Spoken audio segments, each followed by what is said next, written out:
A veces, los casos sin resolver parecen que siempre seguirán siendo un misterio, ya que los recuerdos se desvanecen y surgen nuevos casos. Pero toda historia de crimen real merece un final adecuado, por oscuro y perturbador que sea. Y las historias no contadas detrás de estos casos sin resolver no son la excepción. Una extraña historia de crimen real sin resolver de los años 80 ocurrió en Washington, Distrito de Columbia. Aunque la víctima era de alto perfil, el responsable de la muerte de Raymond Nels Nelson nunca ha sido identificado. Raymond tenía 59 años en 1981. Era miembro del personal del Comité de Reglas y Administración del Senado y era muy conocido dentro del edificio del Senado. Vine a Washington con el senador Claiborne Pell de Rhode Island, mi estado natal. Raymond fue jefe de oficina en un periódico, pero trabajó en la campaña para que el poco conocido Pell fuera elegido. De 1961 a 1974 había sido asistente del senador. Así que cuando su cuerpo sin vida fue encontrado en su departamento de Washington, hubo muchas personas poderosas e influyentes que se sorprendieron con la noticia. El funeral de Raymond estuvo muy concurrido, pero incluso antes de ese momento, la investigación de este crimen sin resolver ya había tropezado. A las 7:30 de la mañana del 1 de junio de 1981, el compañero de cuarto de Raymond llegó y encontró su cuerpo. Había sido golpeado con un objeto contundente, que varios afirmaron era su máquina de escribir. El crimen ocurrió en algún momento entre la 1 de la mañana y el amanecer de ese día. Los detectives de la policía no acordonaron adecuadamente la escena del crimen. Miembros del Senado sacaron documentos clasificados del departamento de Raimundo, posiblemente destruyendo pruebas forenses importantes. A pesar de esto, la policía le dijo a la familia de Raimundo que creían que atraparían al criminal responsable del delito muy pronto. La investigación inicial fue defectuosa. Raimundo había salido del closet como hombre gay aproximadamente 5 años antes, lo cual la policía considera relevante para explicar el motivo detrás del caso. Según los hijos de Raimundo, la policía no habló con ellos. Raimundo visitó la casa de su hija la noche previa al crimen sin resolver. Su hermano y su cuñada estaban de visita porque su hija acababa de tener un hijo. Según su hija Rebecca, no era propio de su padre llegar sin llamar antes. Ella dijo que él estaba actuando de manera desagradable porque posiblemente había bebido demasiado. Antes de irse, abrazó a todos en la habitación, mirándolos a los ojos mientras se despedía. Dado lo que iba a pasar, la historia es especialmente escalofriante. Rebecca le pidió que se quedara y había una fuerte tormenta eléctrica formándose y no quería que él saliera en ella, pero de todas formas se fue. La investigación de este caso sin resolver se estancó casi de inmediato. Nunca se identificaron sospechosos y había rumores de que, si las historias eran ciertas, el crimen había sido encubierto por motivos políticos. Aún hay recompensa para quien aporte información que ayude a resolver este caso sin resolver. Puedes comunicarte con el Departamento de Policía Metropolitana al 2027-279-099. La oscura y perturbadora historia real de crimen de Susanna Armstrong y Susanna Bartlett fue descrita como el caso sin resolver más atroz de Victoria. Ambas perdieron la vida y las familias aún esperan respuestas en este misterio sin resolver. Susanna Armstrong y Susanna Bartlett habían sido amigas desde la preparatoria. Ambas eran inteligentes y viajeras. Bartlett, maestra de arte en la preparatoria, disfrutaba hacer tapices. En su tiempo libre, Armstrong estuvo en Grecia, donde quedó embarazada y tuvo un hijo llamado Gregorio. Cuando Gregorio tenía 3 meses, Armstrong regresó a Australia, dejando al padre de Gregorio atrás. Armstrong se mudó con su vieja amiga. En octubre de 1976 se mudaron al 147 de Easy Street. La casa era adosada y angosta en un suburbio de Melbourne. Nadie que vivía en la zona podía imaginar que esto se convertiría en el escenario de un misterio criminal real tan duradero. El lunes 10 de enero de 1977, ambos fueron vistos con vida por última vez. El hermano de Bartlett y su novia habían ido a pasar tiempo con ellos y se fueron esa noche alrededor de las 9 p.m. Durante los siguientes 2 días, amigos, familiares y vecinos intentaron localizar a los 2 Sues, como se les conocía. Junto a su casa había un callejón donde daban las ventanas de 3 habitaciones. En un momento, el novio de Bartlett entró a la casa por la ventana de su cuarto. El novio, sin nombre mencionado, no pudo contactar a Bartlett por un día y quería confirmar si tenía el número correcto. Fue a la parte trasera de la casa, anotó el número de teléfono y se fue rápidamente. 2 días después, el 12 de enero, el novio de Armstrong entró a la casa por una puerta trasera que daba a la cocina. Dejó una nota en la mesa de la cocina y se fue. Ninguno de los 2 hombres se acercó al frente de la casa. Si lo hubieran hecho, habrían hallado el cuerpo de Bartlett cerca de la puerta principal. El cuerpo de Armstrong esperaba ser hallado en su habitación. La escena del crimen, perturbadora y no resuelta, se descubrió hasta el día siguiente. 2 vecinos habían encontrado a su perro deambulando afuera el día anterior. Habían deslizado una nota por debajo de la puerta principal y se llevaron al perro a casa. Pero cuando no recibieron respuesta a la mañana siguiente, decidieron investigar. Al regresar por la puerta trasera, los vecinos escucharon al hijo de Armstrong, Gregorio, llorando y descubrieron una escena que parecía sacada de una película de terror. Ambas mujeres fueron atacadas decenas de veces con objetos punzocortantes. Bartlett parecía estar intentando pedir ayuda cuando colapsó. Afortunadamente, Gregorio salió ileso. Los investigadores de la policía encontraron muchas pruebas en la escena del crimen en la propiedad y más tarde también se descubrieron trapos, un chal y el arma utilizada para quitarles la vida a las 2 mujeres. Ninguna de estas pruebas forenses ha permitido encontrar al criminal. Más de 40 años después, sus archivos de casos sin resolver siguen siendo un misterio sin solución. El ácido desoxirribonucleico recuperado del cuerpo de Armstrong se ha utilizado para descartar sospechosos, incluidos ambos novios. Con suerte, este ácido desoxirribonucleico algún día se utilizará para identificar al criminal y cerrar este caso sin resolver. A veces, son los casos que parecen más simples los que inesperadamente desconciertan más a los expertos. Ese parece ser el caso respecto a los misterios sin resolver de Barbara Colby y James Kiernan. La carrera actoral de Barbara comenzó en Broadway en los años 60 y después tuvo apariciones como invitada en la televisión. Fue también recibida en el show de Mary Tyler Moore, que finalmente fue elegida por Cloris Leachman para coprotagonizar una serie derivada. Barbara ahora estaba bastante ocupada grabando un programa de televisión y dando clases de actuación en Venecia, donde había crecido. James, como actor menos experimentado, estaba tomando clases con ella. Barbara y James vivían cerca de Venecia en la época de sus historias criminales. El 24 de julio de 1975 se difundieron rumores de que eran pareja y compartían una casa juntos en Topanga Canyon. Barbara y James estaban en una clase de actuación en Venecia cuando ocurrió el crimen. Tras conversar un rato con otros estudiantes, ambos estaban por subir al auto cerca de las 11:50 p.m. cuando se les acercó una camioneta color crema. 2 hombres bajaron del auto, apuntaron y les dispararon a cada uno.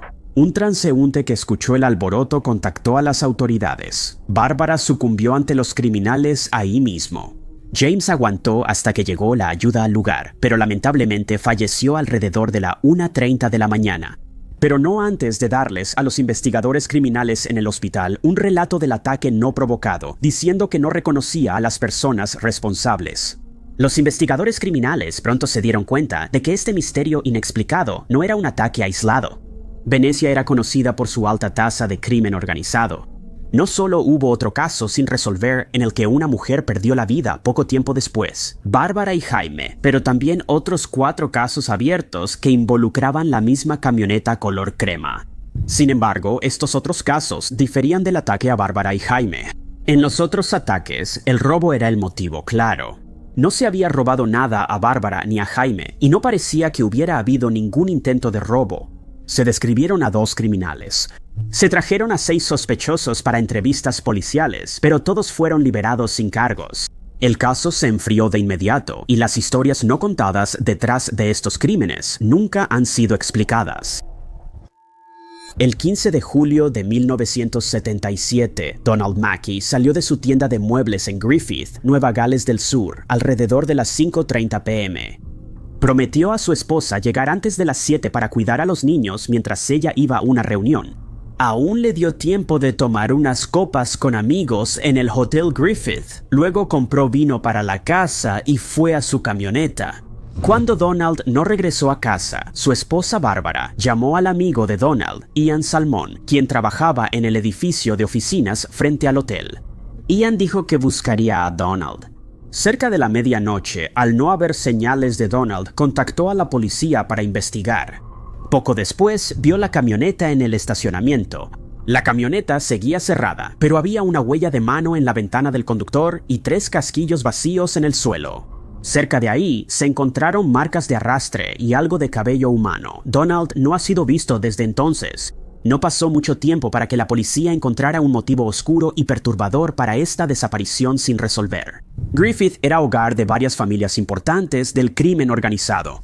Habían ganado su dinero a través de un mercado negro en crecimiento en los años 70. Donald era dueño de una empresa de muebles y activista político que hacía campaña contra estas notorias familias criminales. En más de una ocasión, él había pedido mano dura contra las sustancias ilícitas que ellos vendían. La mayoría de los residentes tenía miedo de hablar del tema, pero no Donaldo, decían sus amigos, pues era lo bastante valiente para defender sus ideas y abrir investigaciones criminales. Poco antes de desaparecer misteriosamente, Donaldo fue contactado por el señor Adams, quien había ganado la lotería y buscaba amueblar una casa en el pequeño pueblo de Gerildery. Donaldo estaba ocupado organizando un funeral ese día, por lo que envió a un trabajador en su lugar. El señor Adams no asistió a la cita. Si los investigadores están en lo correcto sobre su posible crimen, la verdadera identidad del señor Adams probablemente era Jaime Basley, un conocido sicario al que las familias del crimen organizado habían recurrido en el pasado. El notorio gángster se convirtió en el principal sospechoso de la desaparición de Donald. Pero sin un cuerpo, la policía solo pudo acusarlo de conspirar para quitarle la vida a Donald. Esto fue suficiente para condenarlo a cadena perpetua. Basley falleció sin proporcionar información adicional, información sobre el caso. Y los investigadores esperan que esto signifique que cualquiera que tenga información sobre dónde se pueden encontrar los restos de Donald ahora se sienta lo suficientemente seguro como para presentarse. Hasta entonces, este caso sin resolver sigue oficialmente sin solución. El misterio sin resolver del crimen real de Joanne Webster es uno de los casos fríos más desconcertantes registrados.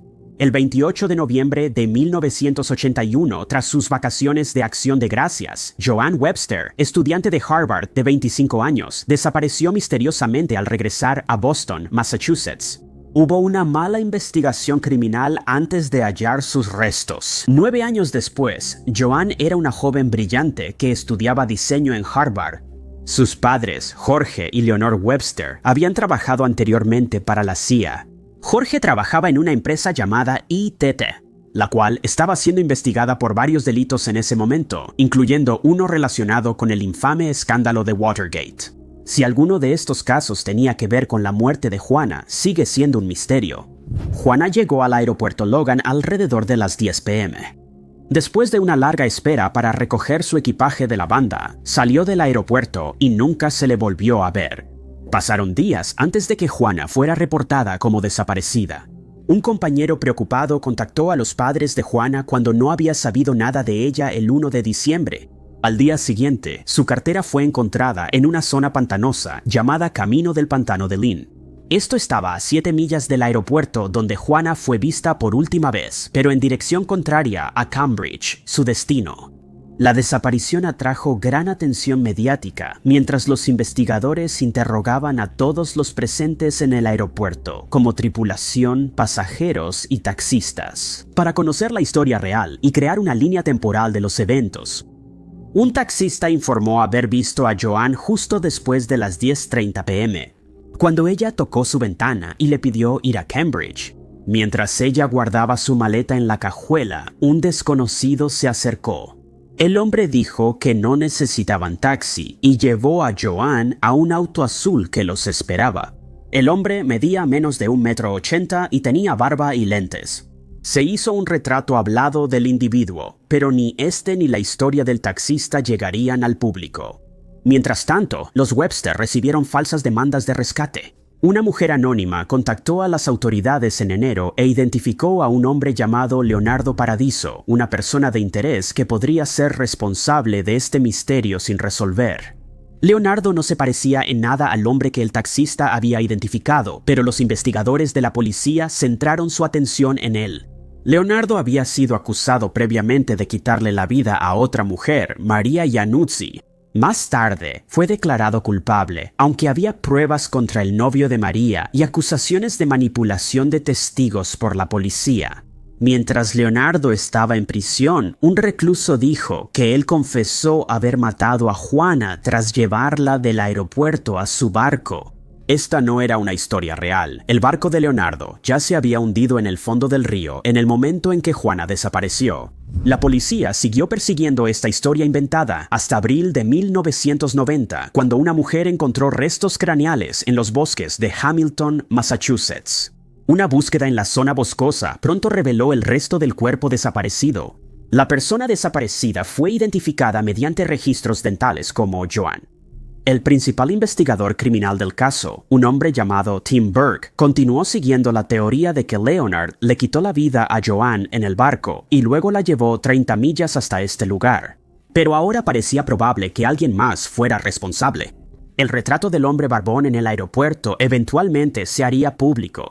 La cuñada de Joan y los investigadores privados presentaron pruebas de su propia investigación independiente a varias agencias. Incluso el FBI tenía 2 expedientes abiertos sobre Joan, con pruebas forenses y otros detalles divididos entre ambos.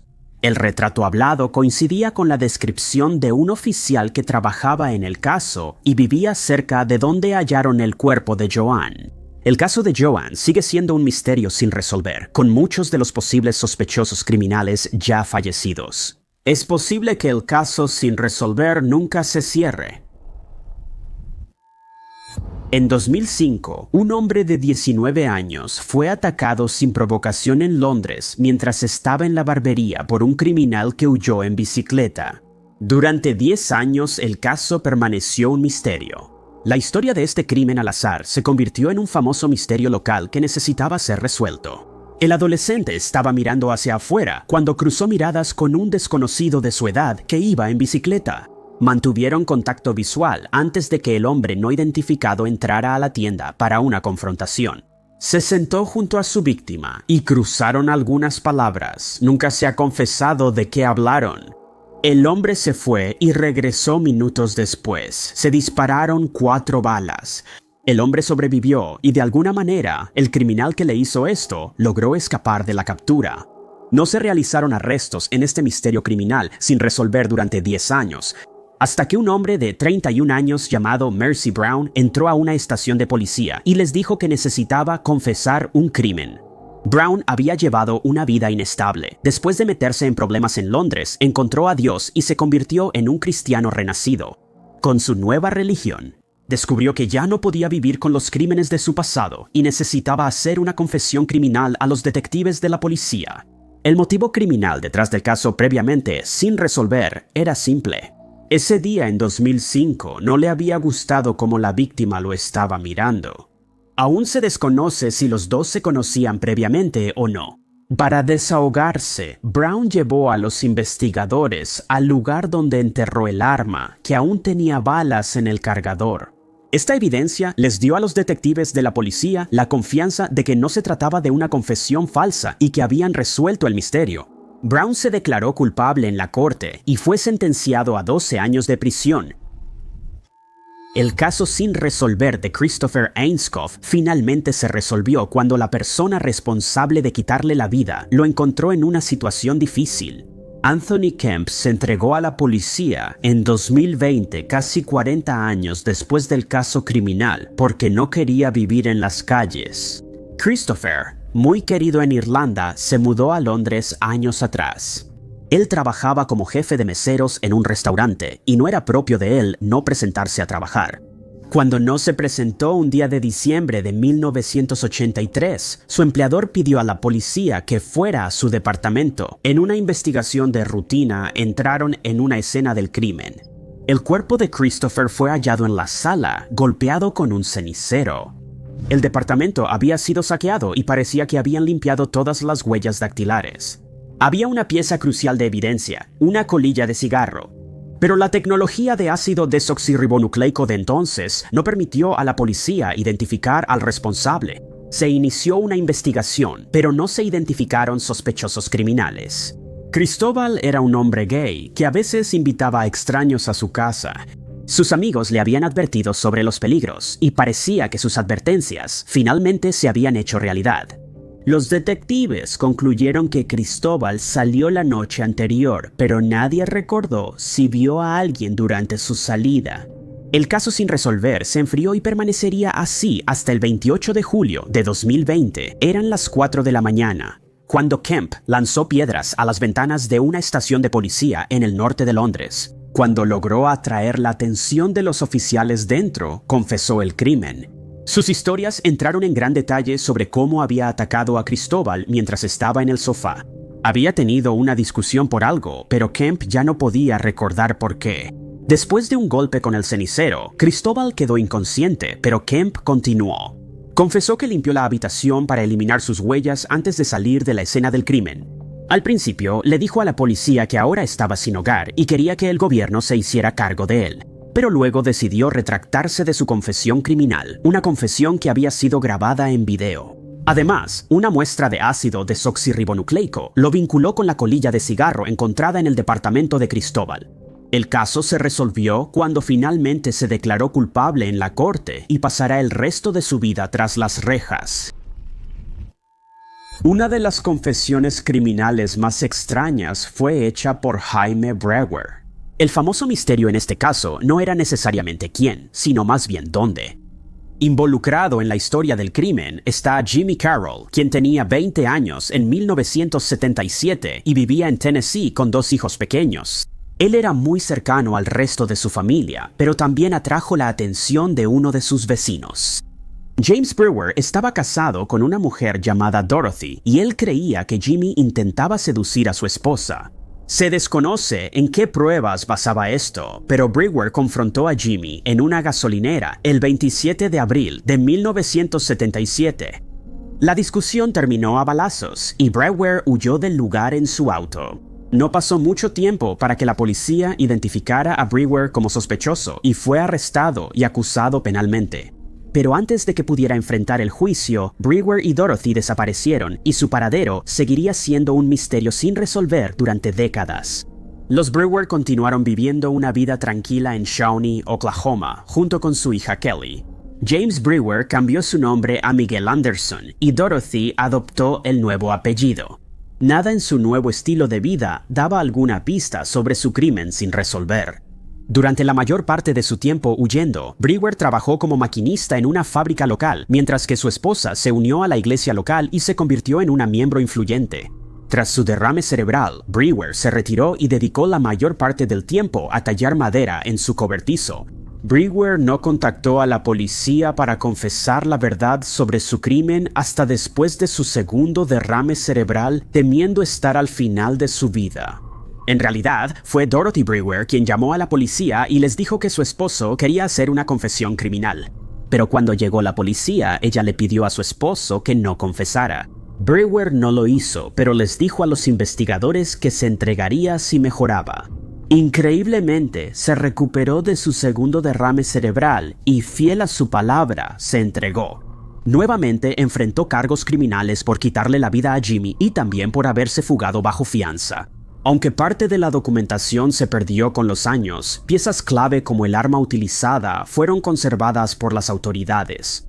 Pero debido a su deteriorada salud, la familia de Jimmy teme que nunca enfrente la justicia por el crimen, incluso si el famoso caso está mayormente resuelto. Decoradores que limpiaban la casa de un hombre mayor que había fallecido recientemente descubrieron algo que finalmente resolvería un famoso misterio criminal de 39 años. La casa pertenecía a Harvey Richardson y en 1970 él le quitó la vida a Lorraine Jacob. Lorraine era una madre de 2 hijos de 19 años que vivía en Liverpool. Ella compartía su casa con su madre, quien cuidaba a los niños. La noche de este misterio de crimen real, Lorraine salió de noche y había ido a algunos bares antes de detenerse en una tienda de camino a casa. Compró 3 bolsas de papas y salió a las 10:30 p.m. Lorraine nunca llegó a casa. Fue encontrada a la mañana siguiente por trabajadores que vaciaban los botes de basura. Su bolso, medias y ropa interior no estaban. Se cree que falleció poco después de la última vez que la vieron. Se realizó una investigación exhaustiva sobre este misterio, pero no se hallaron pistas. El caso se enfrió, se revisaba cada pocos años, pero no surgían pistas nuevas. En 2008, Harvey Richardson falleció por causas naturales en un hospital. Mientras limpiaban su antigua casa, los decoradores encontraron un bolso de cuero que contenía una carpeta de cartón. Dentro había recortes de periódicos sobre el crimen sin resolver y una carta de confesión de 9 páginas. También se descubrieron las prendas íntimas robadas a Lorraine y un arma antigua. Richardson nunca había sido sospechoso de un crimen para los investigadores de la policía. Era un bibliotecario jubilado que era reservado y no parecía conocer a Lorraine en absoluto. La carta de confesión de Richardson mostró que la verdadera historia era muy diferente de lo que creían que era cierto. Richardson tomó fotos. La policía describió las fotos como no siniestras, pero él capturó imágenes de personas que no querían ser fotografiadas. Incluían imágenes perturbadoras de una mujer desconocida y de los hijos de Lorraine. Unos meses antes del crimen, Lorraine y la mujer visitaron el departamento de una sola habitación de Richardson mientras él no estaba. Se llevaron las cámaras. Richardson se enojó, pero no persiguió enseguida a Lorraine. Fue solo por mala suerte que Lorraine y Richardson se toparon la noche del crimen. Según la historia real, Richardson bebió todo el día tras reprobar su examen de bibliotecario. Cuando vio a Lorraine, se enojó, discutieron y luego Richardson le quitó la vida. Después, él robó su bolso, que contenía el boleto de la casa de empeño donde Lorraine vendió su cámara. Pero nunca regresó por la cámara, rompió el boleto y el bolso antes de deshacerse de la evidencia. Richardson no tuvo más problemas con la policía y sin su confesión criminal, el extraño caso habría quedado sin resolverse. Margaret Cook tenía solo 26 años cuando le arrebataron la vida siendo tan joven. Nacida en 1920 en Bradford, West Yorkshire, fue adoptada por una mujer llamada Dorothy Gladys Willis. Su vida llena de dificultades pronto se transformó en un relato criminal. Una serie de malas decisiones la llevarían a prisión juvenil. Tenía poca educación y para cuando llegó a mediados de sus 20s, pocas opciones no criminales para su futuro. Tras un matrimonio fallido que terminó en 1945, Margarita se mudó a Londres, donde las organizaciones criminales estaban fuera de control. Incapaz de encontrar otro trabajo, se convirtió en una mujer de la noche en la Laguna Azul, un club de apuestas y otras actividades menos que legales. Margarita no tenía muchas amigas cercanas, pero sí le confesó a una compañera de casa que temía por su vida. Poco antes de que su vida llegara a un final inesperado, eso no se resolvería sino hasta años después. Aparentemente tenía un nuevo novio que la estaba amenazando con un arma y un hombre no identificado estaba tratando de extorsionarla por dinero. El crimen sucedió el 10 de noviembre de 1946. Margarita estaba en Soho, aunque no se sabe si estaba trabajando esa noche o simplemente socializando. La vieron a las 9:30 p.m. en el callejón discutiendo con un hombre desconocido. Cuando un oficial de policía fuera de servicio intervino, le dijo al criminal que se retirara y así lo hizo. Entonces se oyó un disparo. El oficial y 2 personas persiguieron al hombre no identificado, pero lo perdieron en calles concurridas mientras Margarita moría por una herida de bala. En los siguientes 70 años se propusieron varias teorías para explicar este crimen sin resolver. Decían que Margarita fue ejemplo para otras trabajadoras que no querían dar parte de sus ganancias a los gánsteres. Otros dicen que esto fue obra de un individuo notorio llamado Soho Jack, una persona muy aterradora que después le quitaría la vida a otras 3 mujeres. El caso sin resolver se enfrió y permanecería así hasta 2015, cuando un hombre de 91 años con una enfermedad terminal que vivía en un asilo en Canadá hizo una impactante confesión criminal. Relató a la policía cómo mató a una mujer misteriosa en Londres en los años 40 cuyo nombre no recordaba. Detectives británicos volaron a Canadá y entrevistaron al hombre para obtener más información sobre el caso. Identificó a Margarita en una foto como la mujer a quien le había quitado la vida. Los informes de noticias de la época decían que estaba lo suficientemente cuerdo como para ser juzgado, pero nunca fue extraditado al Reino Unido. No ha habido actualizaciones desde entonces. Durante más de 70 años, el criminal responsable de quitarle la vida a Margaret Cook mantuvo su escalofriante crimen en secreto. La identidad del hombre, la razón por la que cometió este terrible crimen y lo que lo llevó a confesar, todo sigue siendo un oscuro misterio. El 15 de agosto del año 2000, Julie Cooper, de 28 años, acababa de terminar su hora de comida y caminaba de regreso al trabajo, por un sendero junto al Norfolk County Hall y un parque industrial en Europa Way, Norwich, Inglaterra. Durante su hora de comida, Julie, contadora en prácticas en Cess Lamperts, fue a casa a comer pastel de cumpleaños de su hija del día anterior. Estaba regresando al trabajo alrededor de la 1:15 p.m. Pero en un instante, su día y su vida cambiaron para peor. Aparentemente de la nada, fue atacada por una persona con una hoja afilada que intentó robarle su bolso. Pero en lugar de huir con la propiedad robada, usaron la hoja para herir el rostro de Julie antes de finalmente huir a pie. Julie dice que no tiene ningún recuerdo del ataque real que ocurrió hace más de 2 décadas. Pero los efectos físicos y emocionales la han acompañado desde entonces. Ella pidió sinceramente que quien tenga información sobre su caso se presente. Pero ella sigue desconcertada sobre por qué el atacante la eligió como víctima y por qué no simplemente se fue con su bolso. Desde entonces, ella es jefa de cuentas de la organización benéfica de los hospitales de Norwich y Norfolk y vive plenamente. Pero ella afirmó que tanto ella como su familia necesitan respuestas para poder encontrar algo de cierre después del impactante incidente. Los investigadores dijeron que la ropa de Julie y el estuche de sus gafas fueron enviados para análisis forense. Y las imágenes de circuito cerrado de televisión de una gasolinera cercana que mostraban un par de pies huyendo del área han sido mejoradas. Aunque entrevistaron a 4 personas, no hay sospechosos. Si alguien vio algo ese día o tiene información sobre el caso sin resolver de Julie, contacte a Andy Guy al 019-534-2381 o escriba a Unsolved Case Reviews en norfolk.pmpolice.uk. Si deseas anonimato, contacta a Crime Stoppers al 0-800-555-111. La historia real de crimen que involucra a Ruth Whitman ocurrió en diciembre de 1959 en Colony, Nueva York. No se sabe mucho sobre la vida de la joven de 18 años antes del incidente, ya que no tenía muchos amigos, pero se sabe que vivía con su prometido, Nelson Paul, en ese momento. Además, existen informes contradictorios sobre la personalidad de Ruth. Algunos la describieron como tímida y callada, otros decían que era una bebedora empedernida que frecuentaba zonas poco recomendables de la ciudad, aunque ninguno de estos relatos ha sido verificado. En la mañana del 8 de diciembre, Ruth fue encontrada sin vida en Sand Creek Road. Había recibido un golpe en la parte trasera de la cabeza, aunque más tarde se determinó que su vida terminó debido a un ahogamiento. El forense del caso Ruth declaró que creía que ella recibió un golpe en la cabeza que la dejó inconsciente. Creyendo que ella había fallecido, su atacante la dejó boca abajo en una zanja de drenaje, donde desafortunadamente se ahogó. No había evidencia de otra agresión, pero los investigadores pensaban que Ruth fue vestida después, ya que no hallaron material biológico en las capas exteriores de su ropa.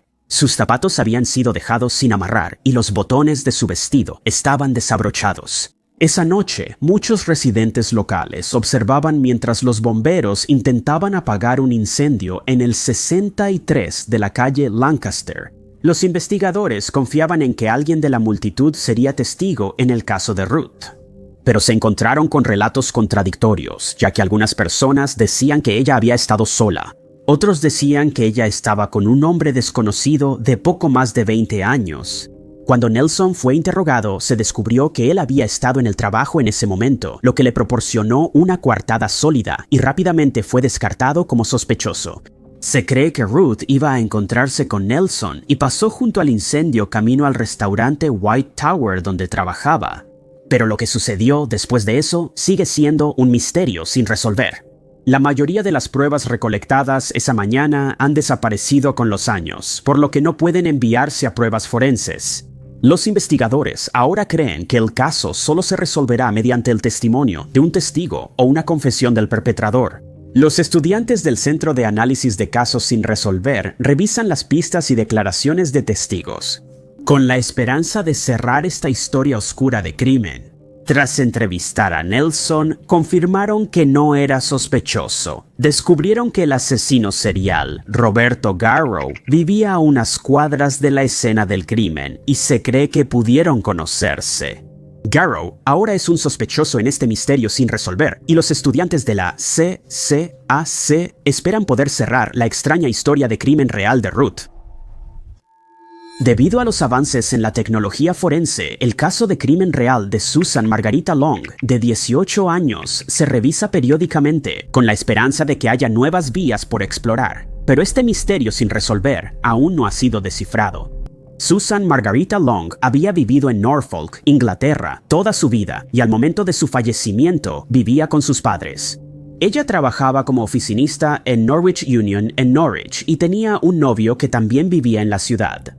El 10 de marzo de 1970, Susan acompañó a su novio al salón de baile gala en Norwich. Se fue como a las 10:25 para tomar el autobús a casa. Otros pasajeros confirmaron que sí subió al autobús y se bajó de nuevo en Illesum alrededor de las 5:15. El 11 de marzo de 1970, el cuerpo de Susan fue encontrado por un lechero en Berg Road, aproximadamente a 1,5 millas del mercado de Aylsham. En la investigación de Scotland Yard se determinó que probablemente la llevaron en auto a esa zona, aunque no se sabía si fue voluntario u obligado. Falleció por estrangulamiento. Después de realizar pruebas forenses al material biológico encontrado en la escena, se tomaron muestras de los hombres que vivían en la zona. También se descubrió que había escamas de pintura de auto en la ropa de Susana. La pintura originalmente era azul, pero había sido repintada en un color marrón metálico, aunque esto no trajo ningún avance en el caso sin resolver. El caso de Susana se reabrió en 2003 y otra vez en 2010 cuando los investigadores compararon ácido desoxirribonucleico familiar. Pero no se identificó a ningún sospechoso, y su caso sin resolver sigue siendo un misterio de crimen real hasta el día de hoy. Sin embargo, aún se usan técnicas de identificación por ácido desoxirribonucleico para intentar hallar al culpable. Y es posible que en el futuro el atacante de Susan enfrente las consecuencias de sus acciones. El caso sin resolver del asesinato de Amy Deisman comenzó el 12 de septiembre de 1987 en New Richmond, suroeste de Ohio.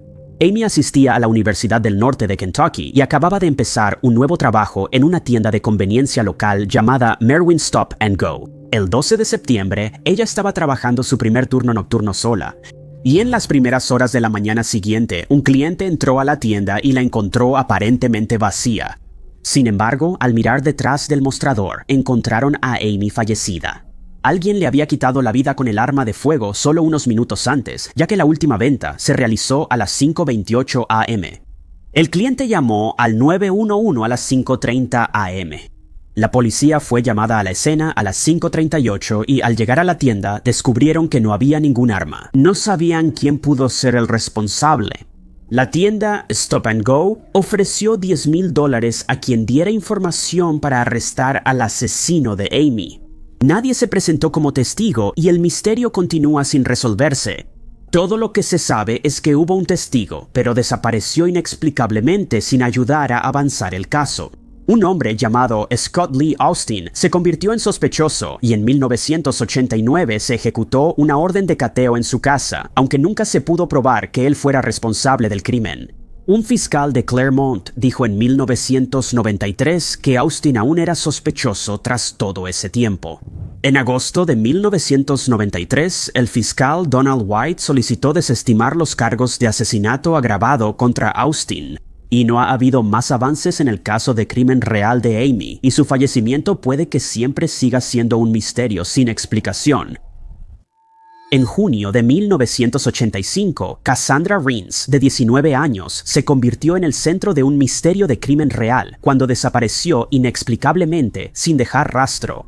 Y su peculiar historia de crimen real sigue siendo un caso sin resolver. Décadas después, Cassandra vivía en Minneapolis, Minnesota, y una tarde de junio de ese año llamó a una de sus amigas para confirmar que asistiría a la fiesta de cumpleaños de su ahijada, que se celebraría al día siguiente. Pero cuando llegó la hora de la fiesta, Cassandra nunca apareció y ninguno de sus amigos o familiares volvió a verla o a saber de ella. había desaparecido inexplicablemente y a pesar de los mejores esfuerzos de los investigadores y su familia para encontrarla, seguía desaparecida y su desaparición se convirtió en una historia de crimen real poco conocida. Al principio, los investigadores se enfocaron en una foto de Cassandra con un hombre desconocido y luego descubrieron que vivían juntos entonces. El hombre finalmente fue identificado como Donald McSwain, pero para entonces ya había fallecido. Otras pistas que surgieron sugerían que Cassandra había estado trabajando como bailarina exótica, pero no se sabe si esto tuvo algún papel en que su vida terminara. En mayo de 2014, un empleado fuera de servicio de la oficina del sheriff del condado de Lake halló los restos de Cassandra en una zona apartada del parque estatal Gooseberry mientras entrenaba a sus perros. El área donde fue encontrada está a unas 200 millas del lugar donde vivía en el momento en que su vida terminó. Al principio, se desconocía el dueño de los restos. Pero gracias a una muestra de ácido desoxirribonucleico que la hermana de Cassandra entregó en 2013 a la Oficina de Aprehensión Criminal de Minnesota, se confirmó que efectivamente era Cassandra quien fue encontrada. Hasta el día de hoy, los investigadores creen que la vida de Cassandra terminó en otro lugar y que sus restos fueron transportados al parque donde la dejaron y finalmente la encontraron. A décadas de su muerte, el misterio de Cassandra sigue sin resolverse. Pero los investigadores siguen trabajando activamente y esperan que alguien que tenga información se presente en el futuro para brindar claridad y cierre a su familia y amigos. Piden que quien haya visto algo ese día o tenga información llame a la oficina del sheriff del condado de Lake al 2188-348-385. Alternativamente, puedes comunicarte con la Oficina de Aprehensión Criminal de Minnesota al 6517937700. Una historia de crimen extraña pero real ocurrió en los apartamentos Biscayne Gardens en Miami-Dade, Florida, el 4 de septiembre de 1979, cuando el cuerpo de una joven fue descubierto cerca de ahí. Los investigadores de la escena del crimen inicialmente esperaban que el caso sin resolver se resolviera rápidamente. 43 años después, el caso de la desconocida de Miami-Dade sigue sin resolverse. Los restos encontrados fueron transportados a la oficina del médico forense del condado de Miami-Dade. El forense señaló que la mujer era blanca, tenía entre 18 y 25 años, tenía el cabello rojizo o rubio fresa y los ojos que posiblemente alguna vez fueron grises, verdes o color avellana. Medía entre 1.65 y 1.73 metros y pesaba 54 kilogramos. La causa de su muerte era desconocida, pero los investigadores encontraron que había ocurrido solo unas horas antes. Otra pieza importante de evidencia eran unos patrones de quemaduras muy distintivos en la parte trasera de sus pantorrillas, que los detectives creían que podrían haber sido causados por viajar en la parte trasera de una motocicleta. A pesar de todas estas pistas informativas, los investigadores tuvieron dificultades para identificar a la joven. Se distribuyó una copia de sus registros dentales a dentistas expertos en Miami-Dade, quienes en su mayoría quedaron desconcertados. Pero señalaron que Juana Doe se había sometido a tratamiento dental en algún momento de su vida, porque tenía varios empastes. El Departamento de Policía de Miami-Dade creyó que el caso de Juana Doe se resolvería si ella era Fallon S. Love, quien vivía en Hollywood, Florida. Años después, los investigadores emitirían una nueva declaración diciendo que posiblemente era una fugitiva de Ohio que usaba el nombre de Tina o Sheva. Los registros dentales y las huellas dactilares están disponibles, según la red DOE. Se solicita a quien tenga información que llame al Departamento de Policía de Miami-Dade al 30-571-53-3000 mencionando el caso 258-983-C. Christy, de 22 años. Joe Nichols y su esposo, Mark Lane Nichols, residían en el pequeño pueblo de Gothenburg, Nebraska. El 10 de diciembre de 1987, Christy, Mark y sus hijos visitaron el centro comercial local para hacer compras navideñas. Después, Christy y Mark dejaron a los niños con una niñera y se dirigieron a un bar local, donde Christy trabajaba a medio tiempo. Era el comienzo de una historia criminal misteriosa y sin resolver que aún necesita respuestas. Alrededor de las 12:30 p.m., Mark regresó a casa y le pagó a la niñera, quien más tarde le diría a los investigadores del caso que no vio ni escuchó a Christy llegar a casa con Mark esa noche. Ella pensó que esto era un poco inusual porque Christy siempre había sido quien le pagaba. Si los hechos en la historia de Mark son ciertos, la última vez que vio a Christy fue alrededor de las 2 a.m., cuando se metió a la cama. Al sonar su alarma 5 horas después, ella ya no estaba y él estaba solo. Antes de ir a la policía, Mark llevó a sus hijos a quedarse con familiares. Después, supuestamente pasó horas manejando por Gotemburgo para intentar resolver el misterio de lo sucedido a Christy Joe. A la 1:37 p.m., Mark dejó de buscar y reportó el extraño misterio a la policía. Los investigadores criminales hallaron que Christy consultó varias veces a un abogado de divorcios mientras construían un caso. Hallaron más documentos que mostraban al menos 7 veces en que Mark fue agresivo con Christy y una vez ella tuvo que ir al hospital. A pesar de todo esto, los investigadores nunca han encontrado suficiente evidencia para vincular de manera concluyente a Mark con algún posible delito relacionado con su desaparición. Otra pista se añadiría al caso sin resolver en marzo de 1988, cuando una maleta y un bolso que pertenecían a Christy fueron encontrados a 30 millas de Gothenburg. Mark también pudo detallar todo el contenido de la maleta, lo que hizo que los detectives de crímenes se pusieran sospechosos. Christy Joe Nichols sigue siendo una persona desaparecida y Mark Nichols sigue siendo un sospechoso en su caso en curso. Los investigadores esperan que nuevas pruebas o el testimonio de algún testigo pongan fin a este desconcertante misterio sin resolver. Reporta información del caso 5500 1-1287 a la Patrulla Estatal de Nebraska 400-479-4049 en 1969.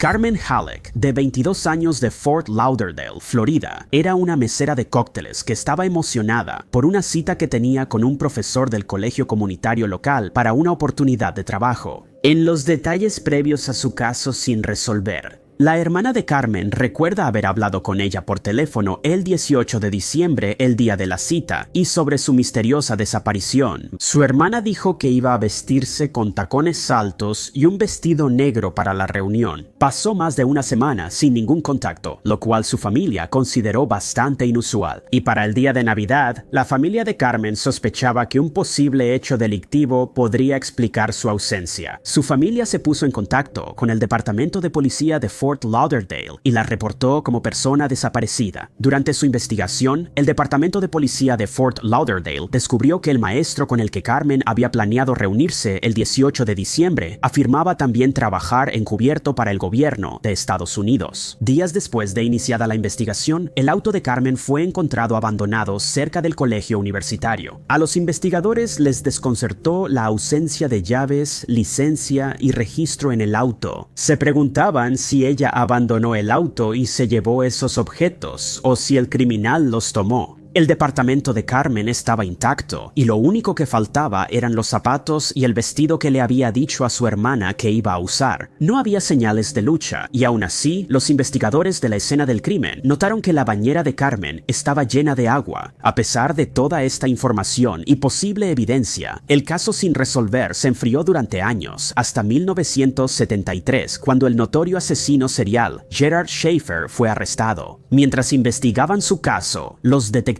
descubrieron que tenía en su poder los dientes de oro de Carmen y un prendedor de trébol que alguna vez le había pertenecido. Sin embargo, en lo que respecta a probar el caso, simplemente tener algunas de sus pertenencias no era suficiente evidencia para una condena penal. Hasta el día de hoy, su caso oficialmente sigue sin resolverse. Hay muchas preguntas sin respuesta en el caso de Carmen que los investigadores esperan que los avances en tecnologías forenses puedan responder. Carmen María Halleck es una mujer blanca de cabello castaño, ojos marrones y pesa entre 90 y 120 libras. Si tienes información, contacta a la detective Jennifer San Juan del Departamento de Policía de Fort Lauderdale al 95-4764-4357. En 2003.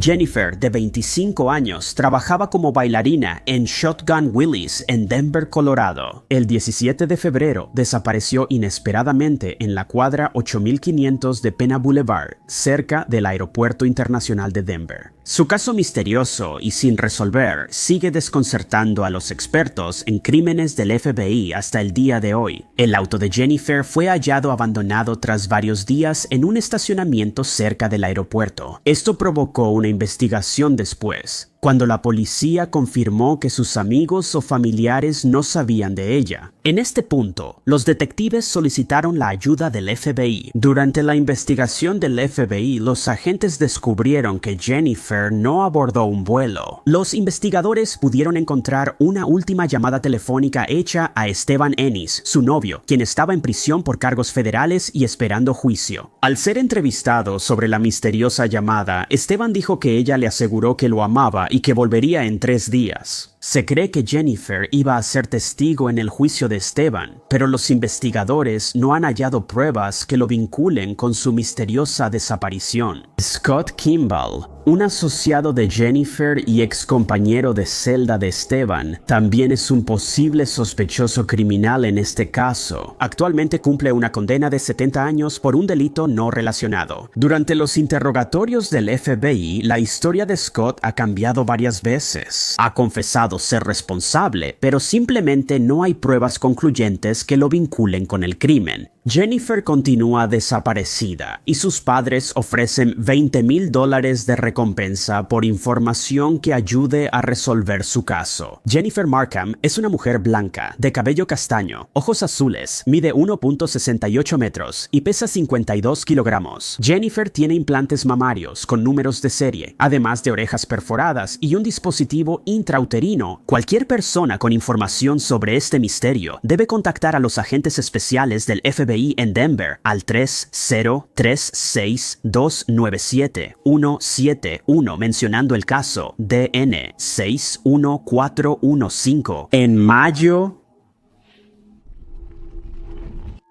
Desde 1995, la vida de la familia Williams cambió para siempre en uno de los misterios de crímenes reales más aterradores. Devin Williams, de 29 años, vivía en Kansas, Estados Unidos, con su esposa y 3 hijos. Aceptó recientemente un trabajo como camionero en Flint Hill Transportation, transportando mercancías entre estados. El 23 de mayo, Devin salió de Kansas con una carga proveniente de Missouri. Planeaba otras paradas en California y Arizona.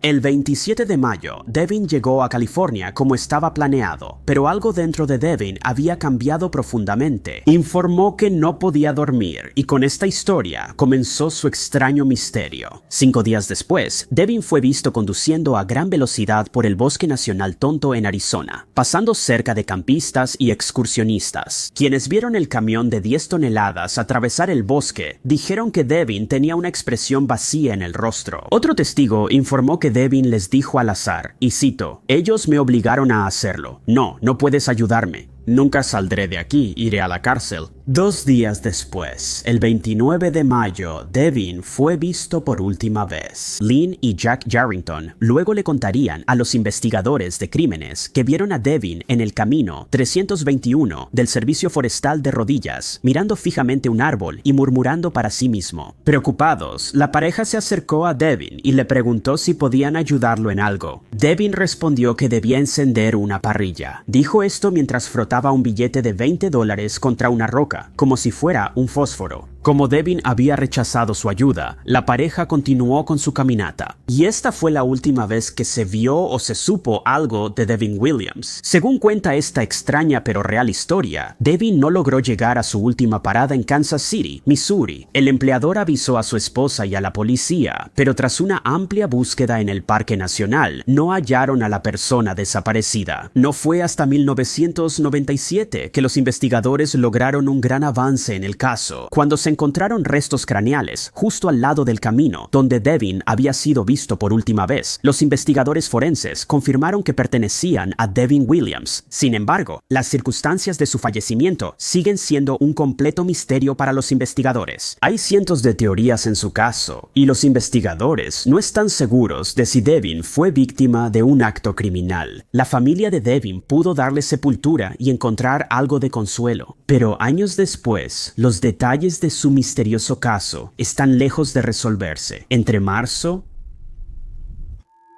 de 2011 y septiembre de 2012, la gente de los distritos federales del Volga y los Urales en Rusia fue atormentada por una persona muy aterradora, conocido solo como el maníaco del Volga. Un criminal al que se le cree responsable de hasta 32 ataques a mujeres mayores de entre 75 y 90 años. Este extraño misterio sin resolver persistió durante casi 10 años, hasta que pruebas forenses de ácido desoxirribonucleico y grabaciones de cámaras de seguridad del criminal finalmente ayudaron a resolver el caso. Los investigadores de la policía no relacionaron estos crímenes. Entrevistaron a más testigos en los distritos del Volga y los Urales. Finalmente, encontraron una conexión extraña y descubrieron cintas de vigilancia que mostraban a uno de los criminales más terribles y notorios de Rusia. Las cámaras captaron a un hombre blanco, delgado, de 20 a 35 años y unos 70 metros de altura, y vestía ropa oscura. Estas grabaciones de circuito cerrado de televisión son lo que los investigadores usan para crear retratos hablados de criminales, y los testigos rápidamente se presentaron con información para ayudar a resolver el misterio. Supieron que el maníaco del Volga entraba a los departamentos de mujeres mayores vulnerables, haciéndose pasar por un trabajador de la salud o asistente social que las estaba visitando para revisarlas. Bajo este disfraz, el maníaco del Volga se ganaba inmediatamente su confianza, y solo unos momentos después de entrar a sus departamentos, usaba sus manos enguantadas o algún objeto doméstico para asfixiarlas. Con el paso de los meses, los crímenes continuaron incluso después de que se difundiera su retrato hablado, lo que solo hizo que el vulgamaníaco tuviera aún más cuidado en ocultar su identidad para evitar ser captado por las cámaras de seguridad. El último delito confirmado fue en septiembre de 2012 y la policía temía que pudiera haberse mudado a otro distrito. Había mucha presión pública sobre la investigación criminal para resolver el caso, pero había pocas pruebas con las que trabajar. Luego, en diciembre de 2020, el comité de investigación hizo un anuncio sorprendente. Casi 10 años después de que se cometiera el primer crimen, finalmente capturaron al vulgamaniac. Radike Tehirov, de 38 años, fue arrestado. El asesino serial fue detenido originalmente por cargos de robo no relacionados y proporcionó una muestra de ácido desoxirribonucleico. Las pruebas forenses revelaron que su ácido desoxirribonucleico coincidía con las pruebas encontradas en las escenas del crimen, y sus huellas también coincidían con las huellas del asesino que quedaron en la nieve. Se cree generalmente que el robo fue el motivo de este criminal. Los investigadores notaron que faltaban dinero, joyas y otros objetos de valor en la escena del crimen. Después admitiría que eligió a estas mujeres mayores porque eran blancos fáciles y también porque estaban casi al final de sus vidas. Eso hacía que los hechos horribles parecieran menos terribles para él. Sin embargo, los investigadores señalan que a veces no se llevaban dinero ni objetos de valor y que él pudo haber dejado vivir a las mujeres si así lo hubiera querido. Y así, el verdadero motivo de estos crímenes podría ser mucho más siniestro de lo que se confesó. En la entrevista, confesó varios crímenes reales. El vulgamaniac lloró todo el tiempo y le dijo a la policía que no llevaba la cuenta de cuántas personas eran su responsabilidad. Actualmente está esperando su juicio. En octubre y noviembre de 2017, los residentes de la comunidad de Seminole Heights en Tampa, Florida, fueron sacudidos por una serie de crímenes sin sentido. Personas al azar en su comunidad fueron atacadas, dejando a los residentes con miedo. Los investigadores trabajaron incansablemente para encontrar al criminal responsable de este misterio sin resolver, y no fue hasta que llegó una pista misteriosa que la persona responsable finalmente fue arrestada. Aparecieron imágenes escalofriantes de cámaras de seguridad que muestran al perpetrador poco antes del ataque. Benjamin Mitchell, de 22 años, fue la primera víctima del llamado asesino serial de Seminole Heights. 3 personas más le seguirían, y los investigadores rápidamente se encontraron en medio de una investigación de un asesino serial. Se realizaron entrevistas con cientos de testigos y personas de interés. La policía pudo vincular 4 incidentes con el asesino serial de Seminole Heights, quien seguía suelto y estaba destinado a atacar de nuevo a menos que resolvieran el misterio. Después de examinar el último ataque a un hombre de 60 años llamado Ronald Felton, la policía encontró una pista vital en la escena del crimen. Las cámaras de seguridad mostraron al perpetrador no identificado caminando por la calle solo unos momentos antes de ir tras Ronald. Con el criminal captado por las cámaras, la policía pudo crear retratos hablados, los cuales fueron transmitidos junto con las imágenes incriminatorias por todo Florida. El caso se resolvió después de un error bastante extraño por parte del criminal. El 28 de noviembre de 2017, Howell Donaldson, de 24 años, entró al restaurante McDonald's donde trabajaba en Ybor City, Florida. Su gerente notó de inmediato su comportamiento extraño y escuchó mientras Howell le decía que se iba de la ciudad. Antes de irse, tenía una petición.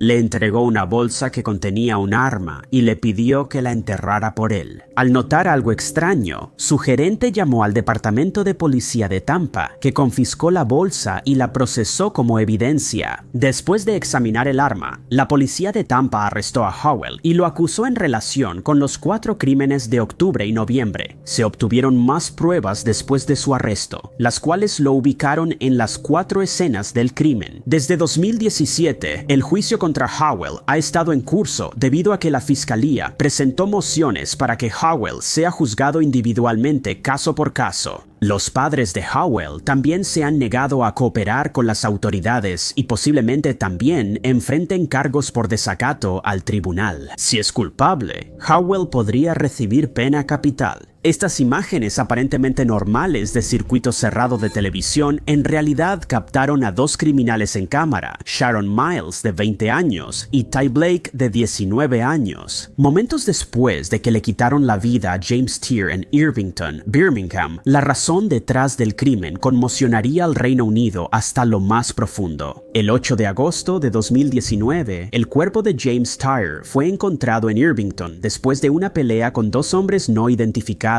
La policía de West Midlands respondió de inmediato a la escena y abrió su investigación. Al ser entrevistados, familiares y amigos de James no pensaron en nadie que quisiera hacerle esto. A un hombre tan querido, con una prometedora carrera en el boxeo por delante, ante la fuerte presión pública por hallar a los responsables, la policía de West Midlands quedó impactada al descubrir las escalofriantes imágenes de 2 criminales en cámaras de vigilancia. Tanto Ty como Sharon fueron captados por la cámara solo unos momentos después de quitarle la vida a James. En un momento, Sharon usó un pedazo de papel para limpiarse la boca. Según la policía de West Midlands, los fluidos corporales del papel serían clave como evidencia de ácido desoxirribonucleico. Los 2 fueron arrestados y las pruebas obtenidas del auto en el que conducían, junto con otras evidencias, fueron suficientes para acusarlos de cargos criminales graves. Según los informes de noticias, Sharon le pagó a Ty solo 550 euros para cometer el crimen, y James fue el objetivo después de una pelea en un club nocturno. Cuando se resolvió el caso, los investigadores descubrieron que James no estuvo involucrado en la pelea y se desconoce por qué la pareja lo eligió como objetivo. Sharon y Ty fueron juzgados ante el Tribunal de la Corona de Birmingham, donde el juez los declaró culpables de todos los cargos. Por sus crímenes, ambos fueron sentenciados a cadena perpetua con un mínimo de 32 años. Ty Blake intentó apelar su sentencia, sin embargo, el juez mantuvo firme el fallo. Diversas fuentes han informado que Ty y Sharon le han dicho a sus familias que sus rutinas diarias se han convertido en historias de terror en la vida real, debido al constante maltrato de otros prisioneros. En 2017, un joven de 22 años,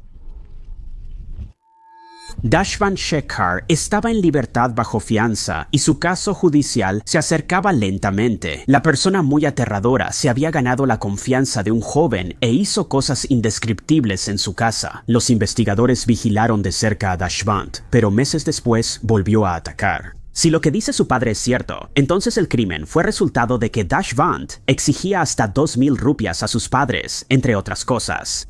Al negarse sus padres, él mató a su madre el 2 de diciembre de 2017. Cuando la policía fue alertada sobre la escena del crimen, Dashband ya había desaparecido de su ciudad natal y estaba prófugo. No fue sino hasta días después, cuando las cámaras de seguridad captaron al criminal en una estación de tren en Mumbai, India, que el caso pudo resolverse. Estas imágenes de vigilancia eran justo lo que los investigadores necesitaban para reactivar la búsqueda. Después de enterarse de que su sospechoso desaparecido podía encontrarse en la estación de tren, una fuerza especial logró capturarlo poco después. Incluso después de ser capturado, el criminal logró escaparse de 2 detectives y abordar un tren. Más tarde fue captado por una cámara huyendo de un hotel casino donde lo habían visto apostando. Una imagen lo muestra huyendo con nuevo corte de cabello, sin lograr pasar desapercibido ante los investigadores. Tiene una mano dentro de la camisa para ocultar las esposas. Al ser capturado por segunda vez, la policía ordenó a Dashband regresar a la escena del crimen en su casa, donde hizo una confesión completa. En febrero de 2019, los tribunales locales lo declararon culpable y lo sentenciaron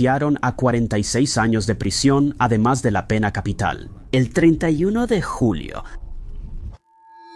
de 2017, un agricultor en Palm Beach, India, descubrió los restos de una mujer desaparecida dentro de una maleta. La policía acordonó el área y declaró el lugar como escena del crimen. La policía pudo identificar a la joven como una trabajadora de salón de 22 años de Govandi, India. Su caso habría quedado como un misterio sin resolver si no fuera por una evidencia clave de las cámaras de seguridad. Imran Salmani, de 20 años, llamó inmediatamente la atención de los investigadores en la grabación. Según Midday Quote, las imágenes de las cámaras de seguridad en el salón mostraron movimientos sospechosos del acusado y algunas marcas de rasguños en su cuello. Tras revisar las grabaciones, la policía interrogó a Imran más a fondo, y apenas unos minutos después de comenzar la entrevista hizo una confesión impactante. Imran confesó el crimen, diciendo a los oficiales que atacó el 30 de julio y dejó el cuerpo para que lo encontraran la mañana del 31 de julio. Imran estaba furioso porque la mujer había rechazado sus avances y les dijo a los oficiales que estaba profundamente enamorado de ella. La noche del 30 de julio de 2017, Imran incluso le propuso matrimonio a la mujer, pidiéndole su mano, a lo que ella respondió que no, lo que lo enfureció.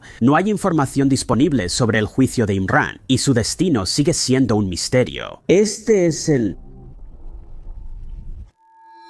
Esta es la historia real de Erin Marie Gilbert, de 24 años, quien se mudó de San Francisco a Alaska en 1994 para estar con su hermana. Erin era niñera y planeaba inscribirse en una escuela local de cosmetología. Su brillante futuro se vería truncado en lo que se ha convertido en una de las historias de crimen real más extrañas de Alaska. Cuando no trabajaba como niñera, Erin era conocida por frecuentar el bar Chilcoot Charlie's en Anchorage. La noche del 30 de junio de 1995, se topó por segunda vez con un hombre llamado David y se llevaron muy bien. La pareja acordó tener una cita en la feria anual del bosque de Girdwood al día siguiente. Su cita iba bien hasta que salieron de la feria. En el auto de David, él accidentalmente dejó las luces encendidas todo el tiempo y agotó la batería. Sin querer que la cita terminara, David le dijo a Aaron que lo esperara mientras él caminaba a la casa de un amigo cercano para pedir ayuda. Eran como las 6 de la tarde. Si la historia de David era cierta, luego diría a los investigadores que se perdió 2 horas buscando la casa de su amigo. Para cuando regresó, Aaron ya había desaparecido por completo. No se le encontraba por ningún lado. Les dijo a los detectives criminales que pasó la mayor parte de la noche buscando a su cita desaparecida antes de irse a casa. A la mañana siguiente, David llamó a la hermana de Aaron, Estefanía, quien le dijo que Aaron no había regresado la noche anterior. David y Estefanía avisaron de inmediato a los patrulleros estatales de Alaska sobre la misteriosa desaparición de Erin Maria Gilbert. Los investigadores esperaban poder encontrar a la persona desaparecida en el bosque, pero era como si se hubiera desvanecido sin dejar rastro en el aire. David fue entrevistado como una persona de interés, pero los investigadores no creyeron que estuviera involucrado en el misterioso caso de la persona desaparecida, el cual sigue sin resolverse hasta el día de hoy, porque no hay pruebas de juego sucio. sucio. Muchos en la comunidad de crímenes reales consideran difícil creer que David no esté involucrado en la desaparición de Aaron. Otros piensan que una persona desconocida pudo haberlo hecho mientras David estaba fuera, o que ella se alejó voluntariamente hacia la naturaleza. Las extrañas circunstancias detrás de este misterio no han detenido a Estefanía en su búsqueda de justicia. Décadas después, ella ha jurado no dejar de preguntar qué le pasó a su hermana desaparecida hasta que el caso finalmente se resuelva. Quien tenga información sobre este caso sin resolver, comuníquese con Malia Miller de la Policía Estatal de Alaska al 907-26-955-11 caso 9500-4116. Para 1985, Dottie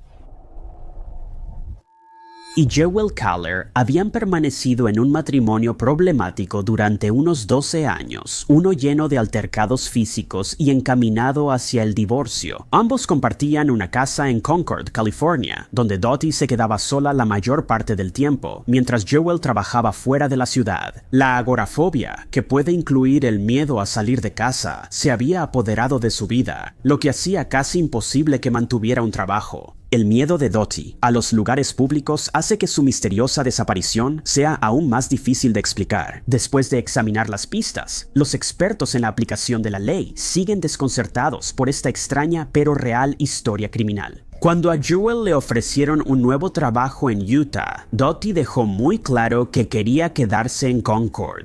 Poco después, en 1985, Dottie, de 49 años, desaparecería. No fue sino hasta 5 días después que se reportó la misteriosa desaparición de Dottie y se abrió un caso de persona desaparecida. Jewel le dijo a los detectives criminales que no tenía idea de lo que le había pasado a su esposa el 12 de junio, el día que desapareció. La dejó en la estación de tren de Pleasant Hill para que pudiera tomar un tren y encontrarse con una amiga. Si su historia era cierta, los investigadores descubrieron que en realidad nunca quiso que ella subiera al tren. Recordó haberla visto desaparecer en la esquina hacia el tren, así que se fue. Concord. Los detectives de la policía descubrieron que, la mañana después de que ella desapareció, Jewel había regresado a la estación de tren para ir a trabajar. Les sorprendió ver el auto de Dottie en el estacionamiento de la estación de tren. Además, le pareció especialmente extraño encontrar que su bolso había sido dejado dentro del auto. Durante días, dejó notas en el parabrisas pidiendo a su esposa desaparecida que lo contactara. Una investigación más profunda llevó a una historia de fondo inquietante. Jewel estaba comprometida con un compañero desde finales de 1984. Dottie, mientras tanto, había estado tratando de ganar su independencia de su esposo controlador. Recientemente depositó un cheque en su cuenta bancaria y acudió a un refugio para mujeres para tomar talleres educativos. Nadie puede explicar exactamente cómo el vehículo de Dottie fue dejado en la estación de tren. La única prueba que quedó fue el bolso de Dottie. Los investigadores no están seguros de si ella siquiera abordó el tren. Se han realizado múltiples búsquedas sin éxito. Joel fue considerada sospechosa en su misteriosa desaparición. Con los años, Joel ha modificado la historia que contó a los detectives de crímenes. Nunca hubo suficiente evidencia ni confesión criminal. El caso de Dottie es tanto desconcertante como perturbador, y los investigadores continúan buscando la verdadera historia detrás de este crimen sin resolver. Se pide a cualquier persona que tenga información que se comunique con Brandon Ritchie del Departamento de Policía de Concord al 9-200-25-600-71-5074, citando el número de caso 8.512.575. La vida para un joven de 24 años. La vida de James Kimball fue difícil en los años 80, después de ser diagnosticado con trastorno esquizoafectivo. Cuando su condición se volvió demasiado difícil de manejar para él y su familia, James se mudó a una casa de transición que estaba a poca distancia en Maywood, Illinois. En abril de 1993, James fue a visitar a su familia en Oak Park, Illinois, para la Pascua, como lo hacía cada año. Esa noche se originó uno de los casos sin resolver más escalofriantes escalofriantes de Illinois. En la tarde del 13 de abril, James se enojó visiblemente cuando el estéreo dejó de funcionar. La situación se volvió muy tensa. Luego anunció que iba a salir a caminar para despejar su mente. Horas después, su familia lo reportó como persona desaparecida al departamento de policía de Maywood y esperaron a que lo encontraran, pensando que posiblemente tomaría días o incluso semanas como máximo. No tenían idea de que esto se convertiría en una desaparición sin resolver que no puede ser explicada. Años después, el hogar de Medio Camino le dijo a los investigadores que él no había regresado, ni tampoco intentó ponerse en contacto con otros amigos o familiares. Aunque se realizó una búsqueda exhaustiva, James nunca fue encontrado y parece haber desaparecido sin dejar rastro, salvo por una posible persona desaparecida. Oficiales en South Bend, Indiana, creen que pudieron haber visto a James en marzo de 1994, casi un año después de que desapareció. Según su extraña historia, realizaron una investigación criminal de rutina sobre una persona de interés que, según ellos, estaba desorientada al costado de la carretera. Según el relato, la policía lo dejó ir después de que pasó una prueba de sobriedad. No fue sino hasta meses después que los oficiales se dieron cuenta de que el joven al que habían detenido tenía un parecido sorprendente con la persona desaparecida, conocida como James Kimball, un avistamiento que nunca ha sido confirmado. No ha habido avistamientos adicionales de James Kimball desde 1994 y los investigadores creen que su extraña desaparición probablemente fue resultado de un acto criminal. Cualquier persona con información que ayude a resolver este caso debe comunicarse con el Departamento de Policía de Maywood al 708-400-50-400-470 y mencionar el caso 936914. Lo verdaderamente increíble. La historia de April Jean Bailey, madre de 3 hijos de 37 años, es uno de los casos de desaparición más misteriosos recientes. Se han hecho públicos pocos detalles sobre el caso sin resolver de April, lo que solo aumenta el misterio. Sus amigos y familiares se encuentran al frente de la investigación, haciendo todo lo posible para que su caso no quede en el olvido. El 15 de enero de 2020, April salió de su departamento en Nashua, New Hampshire, para sacar la basura y nunca regresó. Una hora después, su familia preocupada reportó la desaparición a los investigadores, un caso sin resolver desde entonces. Para descubrir que era un crimen real, los investigadores escucharon las historias de su familia y descubrieron que la última vez que la vieron llevaba una chaqueta, pantalones deportivos y pantuflas. El departamento de policía de Nashua descubrió que Abril había dejado su bolso, su teléfono y otros objetos personales. Todo esto indicaba que iba a salir solo por un momento. Desde el principio, la desaparición de Abril ha desconcertado a los investigadores. A mediados de 2021, agentes especiales del FBI ya participaban en la investigación. Según el FBI, Abril tenía conocidos en Boston, Massachusetts y Glen Falls, Nueva York. Se han realizado múltiples búsquedas en estas áreas. También han buscado en un cuerpo de agua cerca de su departamento en Nashua. Increíblemente, nunca se ha encontrado ninguna señal de Abril y su familia y amigos están desesperados por saber qué le pasó mientras sacaba la basura. Años después, los detectives del FBI y del Departamento de Policía de Nashua solo comentan que la desaparición no resuelta de Abril está siendo tratada como sospechosa. Si tiene información sobre este caso de persona desaparecida, contacte a la oficina del FBI en Boston al 857-386-2000. Denise Flummi tenía 18 años y había sido aceptada en el programa de microbiología de la Universidad de Miami en Ohio. Cuando no estaba estudiando, Denise a menudo se la podía encontrar corriendo o jugando baloncesto. Todos podían notar que Denise era una joven valiente y trabajadora. Pronto se volvería el centro de una inquietante historia de crimen real. El 28 de marzo de 1986, Denise salió de su casa en Connorsville, Indiana, para recuperar una bolsa que olvidó en una granja tras una fiesta alrededor de una fogata la noche anterior. Ella había llamado al dueño de la granja antes para avisarle que iba a ir ahí a recoger su bolsa. Sin embargo, según la extraña historia real, Denise desapareció misteriosamente antes de recoger recoger su bolsa. Los detectives de crímenes pronto descubrirían que hay una historia de fondo aún más perturbadora en este caso. Ese día, Denise le suplicó con miedo a su hermana que la acompañara a la granja, lo cual su hermana aceptó. Esto era sumamente fuera de lo común, ya que Denise era conocida por tener un notable sentido de valentía. Al día siguiente de su desaparición, el 29 de marzo, la familia de Denise recibió malas noticias. Su auto fue encontrado abandonado a 3 millas de la granja que se suponía